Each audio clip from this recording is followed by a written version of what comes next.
You said after the divorce, she was living with you for like 3 years and then started spiraling down. Right. So how was she spiraling? Why did she start spiraling down with you? What started that? Well, about 4 months after we separated, she was living with me, and she was upset at the house. And when I confronted her, she said that she had something to tell me and that she didn't want me to be angry, that she was really upset. And I first I thought she was just going to tell me something, maybe she had kissed a boy or something had happened at school. But she told me that she had come home to the condo where my ex and I had lived, where my ex was staying, and that she had seen the door was locked to the bedroom, and that my ex was in there with a man, scantily clad. When she knocked on the door, they opened the door. The man was photographing her, and she explained to Gabrielle at that time that she was becoming a professional dominatrix. Okay, now that upset her. Yes. Okay, and what did you tell her? What did you say to her? Well, I think she was really, honestly, more concerned with my reaction, because I think at the time, because the separation was so new, that she thought that there might be a chance for us to reconcile.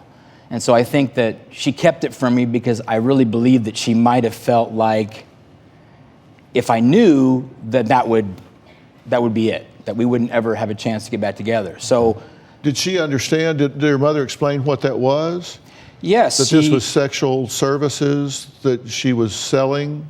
She explained it. She showed her images on her computer. She saw an image on her mother's cell phone of her pleasuring herself. And this was, she's 11? She's 11, yes. At this time, okay. Yes. And she showed her website, and this includes men's private parts. Yes. And she's showing her this website. Yes, and she was also on different dating websites, and she would show my daughter the men that she was interested in and their profiles, and it was all very, very, very inappropriate. Okay, but she doesn't start spiraling down at this point. You guys talk about that. Right. And things continue. She's still going to school. She's making A's. Yeah, she was doing well in school. She was, like I said, she was a typical girl up until the second semester of her 8th grade year. I noticed that her grades started to slip. And so, why did you send her to live with her mother? Well, I felt like I run out of options. Her mother undermines me every chance we get. I'm the square. I'm the one that doesn't let her do all the things that she wants to do. And so, effectively, she turned my appraisals and my advice into just white noise for my daughter, so she didn't listen. Well, what I'm trying to wrap my head around is, you just told me that you were just mind blown that at 11, your wife has become a dominatrix, selling sexual services. She has a website. She's doing this. She tells your daughter. She shows her this. She goes through all of that, and not long thereafter, you send your daughter to live with her. That, I'm sorry, as a father, I'm having a hard time wrapping my head around that. Right. I think, like I said, I have a son who has autism at home. Right. She was smoking pot in my house. Where was she getting it? From her mother.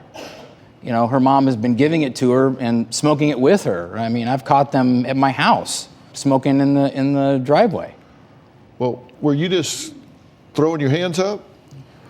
Basically, I think the hope that I had was that she would go and she would see what that life was all about, because she was getting glimpses. She was seeing, an hour, a couple hours after school, a couple hours on the weekends. My ex had no stable home. She wasn't taking the kids overnight. She wasn't spending a lot of time with her. So my hope was that she saw that her mom's, living in a very poor environment, and that she would it would sort of snap her out of it, wake her up and make her understand that, things are better here.